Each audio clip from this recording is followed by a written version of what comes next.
Hello दोस्तों, आज की इस वीडियो में जबरदस्त यूएफसी की 9 खबरें हैं। टॉम एस्पिनल ने 2025 के चैंपियंस को लेकर प्रेडिक्शन दे दिया है। क्या उनके हिसाब से कोई चैंपियन चेंज होगा, आज इस वीडियो में बात करेंगे। लेकिन हबीब पूरे खुश नहीं है जिस तरीके से इस्लाम मखाचेव ट्रेनिंग कर रहे हैं। क्या उनकी ट्रेनिंग के अंदर कुछ कमी दिख रही है हबीब को? पूरा मामला इंटरनेट पर जो छाया हुआ है, आज की इस वीडियो में डिस्कशन का हमारा टॉकिंग पॉइंट होगा। और बहुत सारी ऐसी खबरें होंगी जो होंगी आपके फेवरेट फाइटर से रिलेटेड। तो जल्दी से चैनल को सब्सक्राइब करके वीडियो को लाइक जरूर कर दीजिए। और थैंक यू सो मच मेरे भाइयों, पिछली वीडियो में आपने बहुत ज्यादा लाइक और कमेंट्स किए, ऐसा ही करना अगर वीडियो पसंद आए तो चलिए बिना किसी देरी के पहली न्यूज से स्टार्ट करते हैं। पहली न्यूज हबीब से निकल कर आ रही है। हबीब आपको पता है कि कितने टफ फाइटर थे, और जितने वो टफ फाइटर थे उससे कहीं ज्यादा वो टफ कोच हैं। वो अपने हर एक फाइटर को बहुत ज्यादा हार्श और रिगरस ट्रेनिंग कराते हैं। लेकिन इस्लाम मखाचेव का जो ये कैंप इस बार वाला है अरमान सारूकियान के खिलाफ, उसमें वो थोड़े से कॉम्प्लिसेंट दिखाई दिए। यानी कि ऐसा लगा हबीब को कि वो पूरा अपना 100% एफर्ट नहीं डाल रहे हैं। लेकिन आपको पता है कि हबीब को इंप्रेस करना कितना मुश्किल होता है। और इस्लाम मखाचेव, आपको पता है, डेनियल कोरिमे को भी कई बार सिफारिश कर चुके हैं कि यार हबीब को थोड़ा समझाओ, थोड़ी सी हमें दया दिखाओ हमारे ऊपर, हम इतनी हार्ड ट्रेनिंग करते हैं। आस्क हिम और tell him to go a bit slow, थोड़ा सा हमारे ऊपर ऐसा बर्डन मत डालो। लेकिन रिगरस ट्रेनिंग की वजह से ही और इस्लाम मखाचेव की इस हार्ड वर्किंग पर्सनैलिटी की वजह से ही वो चैंपियन बने हैं। तो क्या हबीब का ये कहना कि अब के फाइट कैंप के अंदर मैं 5 में से 4 नंबर दे रहा हूँ, ये दिखाता है कि इस्लाम मखाचेव ने बढ़िया प्रैक्टिस नहीं की? नहीं, ऐसा बिल्कुल नहीं है। हबीब का शायद ये सोचना है कि there is always a room for improvement, क्योंकि हबीब बहुत ही ज़्यादा टफ क्या है, कोच है। अगली न्यूज़ निकल कर आ रही है टॉम एस्पिनल की तरफ से। टॉम एस्पिनल ने प्रेडिक्शन दे दिया कि 2025 के अंदर यूएफसी में चैंपियन सेम रहेंगे या बदलेंगे। मेरी भी वीडियो आएगी कल, तो अगर आपको मिस नहीं करना तो सब्सक्राइब कर लो। तो यहां पर उन्होंने कहा कि जब मैं पूरे चैंपियंस को देखता हूं तो मोटा मोटी बात यह निकल कर आती है कि हमजत चिमाएव ड्रेकस डुप्लेसी को हराकर नए चैंपियन बन जाएंगे। अब देखो, मैं टॉम एस्पिनल की इस बात के साथ एग्री करता हूं या नहीं करता हूं, एक kind of I agree with it. लेकिन क्या ये फाइट फिक्स करेगी यूएफसी? क्योंकि शॉन स्ट्रिकलैंड को मौका दे दिया है नेक्स्ट। आप मुझे कमेंट करके बताइए, क्या 2025 के अंदर हमजत चिमाएव चैंपियन बनेंगे यूएफसी के? लोगन पॉल और कॉनर मैग्रेगर की फाइट बॉक्सिंग में लगभग फिक्स हो गई है, और वो भी इंडिया में। वानखेड़े स्टेडियम जो मुंबई में है, जहां पर क्रिकेट के मैच होते हैं, वहीं पर इनकी मेगा फाइट होगी। और वहां पर पूरा स्टेडियम खचाखच भरा होगा। अब देखो, आई बॉल्स तो आएंगी पूरे वर्ल्ड की वहां पर, और इंडिया को भी थोड़ा सा अट्रैक्शन मिलेगा। और डेना वाइट की भी जो सिर होगा उसे खुजाने पर वो मजबूर कर देगा ये इवेंट की यार इंडिया की मार्केट को टैप करना चाहिए। तो यूएफसी के लिए ये एक स्पेक्टिकल होगा। अगर ये हिट रहा तो ये यूएफसी या फिर कहें एमएमए का भारत के अंदर बहुत ज़्यादा प्रमोशन कर सकता है। इसीलिए इस न्यूज़ को मैंने यहाँ पर ऐड कर लिया है। अगली न्यूज़ निकल कर आ रही है ड्रेक से। ड्रेक का कहना यह है कि उसका फेवरेट फाइटर कौन है, आज मैं बता देता हूँ। ड्रेक का फेवरेट फाइटर है नेट डियाज। उन्होंने कहा कि नेट डियाज एक ऐसा बंदा है जो पैसा, जीत, हार, दौलत किसी की वजह से नहीं बदलता। वो जैसा है वैसा ही रहता है। मान लो नेट डियाज अभी 10 फाइट की विन स्ट्रीक पर पहुंच जाए तो वो वैसा ही रहेगा। अगर वो 10 फाइट की लूजिंग स्ट्रीक पर चला जाए वैसा ही रहेगा। वो करोड़पति बन जाए या फिर वो रंक बन जाए, बिल्कुल फिर भी वो सेम रहेगा। He is a bad S. तो यानी कि नेट डियाज की कहीं ना कहीं पर्सनैलिटी बहुत ज़्यादा पसंद आ गई है ड्रेक को। तो चलिए, अब अपनी पसंद की बात है। आपका फेवरेट फाइटर कौन है?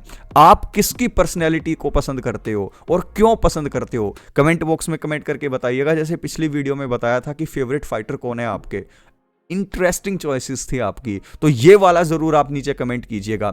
अगली न्यूज निकल कर आ रही है मेहराब डवालिशविली से। मेहराब डवालिशविली ने कहा कि यार जब मेरे पहले फाइट होते थे ना, तो उस टाइम पर ज़्यादा हाइप नहीं बनती थी, लोग मुझसे क्वेश्चन नहीं पूछते थे, मेरे जो ओपोनेंट थे वो ज़्यादा इतनी ट्रेश टॉक नहीं करते थे। लेकिन यहाँ पर मुझे ऐसा लग रहा है कि मैं माइक टाइसन बन गया हूँ, मुझे ऐसा लग रहा है कि मैं जॉन जोन्स बन गया हूँ। क्योंकि जहाँ पर जाओ मेरे और उम्र के बारे में चर्चे चल रहे होते हैं। मेरी इतनी हाइप बन गई है कि मुझे लग रहा है कि I am one of the greatest of all time. Jon Jones और माइक टाइसन की बात उन्होंने की। तो यहाँ पर देखो, मेरा डवालिशविली बढ़िया बंदा है। वो जिस तरीके से अभी बिहेव कर रहे हैं, पर्सनली मुझे ऐसा लगता है कि कहीं ना कहीं वो कंफर्टेबल नहीं है इस फाइट को लेकर। इसके पीछे रीजन कुछ भी हो सकता है। इसके पीछे रीजन ये नहीं है कि वो डर रहे हैं उम्र से, ऐसा बिल्कुल भी नहीं है। मेहराब डवालिशविली किसी से नहीं डरते। तो यहां पर बात यह है कि वो अभी फाइट नहीं करना चाहते थे और उनकी फ्रस्ट्रेशन धीरे धीरे करके निकल रही है, लेकिन उनको अब फोकस्ड रहकर अपनी नेक्स्ट फाइट जो UFC 311 में होने वाली है, उनका पहला टाइटल डिफेंस, उस पर ध्यान देना चाहिए, because Umar is a serious threat for Merab Dvalishvili. Arman Tsarukyan बार बार ये कहते हुए नजर आए हैं कि UFC 311 में मैं अपना एक ऐसा सीक्रेट वेपन निकालूंगा जो इस्लाम मखाचेव को एकदम से सरप्राइज कर देगा और मैं नया चैंपियन बन जाऊंगा। अब मैं आपको बता देता हूं कि कहीं से यह बात लीक होकर आ गई है कि उनका वो सीक्रेट वेपन है क्या। अरमान सारूकियन के हिसाब से UFC 311 में जैसे ही वो ऑक्टागोन के अंदर एंट्री लेंगे और इस्लाम मखाचेव उनकी पावर को फील करेंगे तो ही विल गो लाइक यार व्हाट द हेल, इतनी पावर, इतना पावरफुल। यानी कि ये सोचना है अरमान सारूकियन का। उनके हिसाब से अरमान सारूकियन के पास जो रॉ स्ट्रेंथ होगी, जो पावर होगी, जो यूथ का एडवांटेज होगा, वो इस्लाम मखाचेव को ओवरवेलम कर सकता है हर डिपार्टमेंट में। ये उनका सीक्रेट वेपन था। अब देखना होगा कि ये चीज इंप्लीमेंट कर पाएंगे वो इस्लाम मखाचेव जैसे खूंखार फाइटर के खिलाफ जो इतना वेल राउंडेड है, जो नॉकआउट और सबमिशन दोनों कर सकता है। लेकिन यहां पर भूलने वाली बात यह भी नहीं है कि Arman Tsarukyan will be the toughest test of Islam Makhachev. तो वो क्या पुल ऑफ कर पाएंगे एक अनएक्सपेक्टेड विक्ट्री और अपना सीक्रेट वेपन क्या वो यूज में ला पाएंगे, देखने वाली बात होगी। आपको क्या लगता है? अगली खबर डैनियल कॉर्मिये से है। डैनियल कॉर्मिये जॉन जोन्स के एक एक्स राइवल रहे हैं। उन दोनों के बीच में फाइट्स हुई हैं 2 बार और उन दोनों के बीच में एक तरीके से बैड ब्लड रहा है। लेकिन आज के टाइम पर डैनियल कॉर्मिये जॉन जोन्स की बहुत तारीफ कर रहे हैं। अभी उन्होंने कहा कि greatest of all time Jon Jones है, यानी कि डेना वाइट के बाद इतनी तारीफ अगर जॉन जोन्स की मैंने किसी के मुंह से सुनी है एक ही टाइम पर लगातार 5 से 10 मिनट, तो वो डैनियल कॉर्मिये है। तो भाई डैनियल कॉर्मिये बहुत बढ़िया बंदा है। डैनियल कॉर्मिये अपने दिल के अंदर ग्रज तो रखता है, लेकिन इस लेवल पर नहीं कि वो अच्छी चीज को अप्रिशिएट ना करे। तो भाई Jon Jones is the greatest fighter of all time. इसकी कन्वर्जेशन में अगर डेना वाइट के बाद सबसे ज़्यादा जो प्रेज करने का खिताब किसी को दिया जाना चाहिए वो डीसी को दिया जाना चाहिए। तो ये न्यूज़ यही से निकल कर आ रही थी। Everybody is shocked that Daniel Cormier is now a big admirer of Jon Jones. Next news Leon Edward से निकल कर आ रही है। लियोन एडवर्ड की फाइट किस किस के साथ होने वाली है, इसके अलग अलग ऑप्शंस मार्केट में घूम रहे हैं, लेकिन सीक्रेटली एक बात निकल कर आई है कि लियोन एडवर्ड की फाइट जेडीएम के साथ हो सकती है यूके लंदन कार्ड में। लेकिन जेडीएम की तो फाइट होने वाली थी कमारू उस्मान के साथ। क्या कमारू उस्मान के घुटने ठीक नहीं हुए हैं या कमारू उस्मान बार बार लटका रहे हैं फाइट को? शायद जेडीएम और कमारू उस्मान की फाइट करवाना चाहती थी यूएफसी, लेकिन कमारू उस्मान एग्री नहीं कर रहे हैं और इस वजह से लियोन एडवर्ड के साथ जेडीएम की फाइट यूएफसी लंदन में हो सकती है और ये बहुत ही मेगा इवेंट होगा। तो यहाँ पर बहुत तगड़ी फाइट हमें देखने को मिल सकती है। लेकिन कार्लोस प्रेटस भी तो इंस्टाग्राम स्टोरी डाल रहे हैं। रैम्पेज जैक्सन और लूक रॉकहोल्ड ने एक सजेशन दिया है ब्रायन बैटल को कि ये जो वेट मिस तुमने किया है उससे तुम्हारी पॉपुलैरिटी गिर गई है और ये तुम्हें लॉन्ग रन में बहुत ज़्यादा दिक्कत देगा, क्योंकि तुम्हें इसकी आदत पड़ जाएगी। तुम्हारी बॉडी ऐसी हो जाएगी कि भाई तुम जब वेट कट करना चाहोगे तो एट विल नहीं कर पाओगे। तो भाई इस चीज़ को कंट्रोल में लाओ, रीज़न कुछ भी हो उसको एलिमिनेट करो और ब्रायन बैटल के बेस्ट फॉर्म को अगर तुम लेकर आओगे तो you can become a champion. तो ब्रायन बैटल एक एक्साइटिंग फाइटर है। आई ऑल्सो एडमायर हिम, बहुत ज़्यादा उनका फाइटिंग स्टाइल मुझे पसंद है। तो यहाँ पर रैम्पेज जैक्सन और लूक रॉकहोल्ड ने जो सजेशन दिया है वो बिल्कुल ठीक दिया है।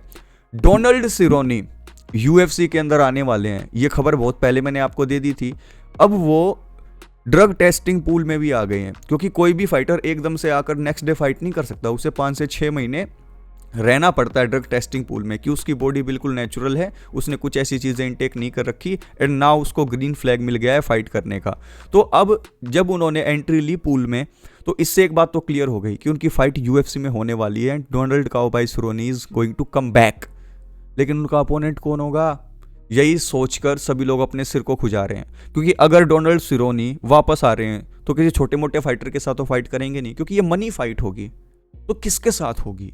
कमेंट बॉक्स में कमेंट करके मुझे जरूर बताइएगा। तो दोस्तों, आज की इस वीडियो में हमने उन सभी बातों को डिस्कस किया, सभी न्यूज को कवर किया जो यूएफसी की दुनिया में आज के टाइम पर छाई हुई है, और आप चाहते हैं कि आपका भाई भी यूएफसी की दुनिया में छा जाए, तो इस वीडियो को लाइक जरूर कीजिएगा, दोस्तों को शेयर जरूर कीजिएगा और कमेंट कर दीजिएगा। अगर आपने ये तीनों काम कर दिए या फिर लाइक और कमेंट भी कर दिया तो मैं गारंटी देता हूं कोई नहीं रोक सकता इस वीडियो को वायरल होने से। बस आप लोग मेरा साथ दीजिए। थैंक यू सो मच मेरे भाइयों, नेक्स्ट वीडियो में मिलता हूं।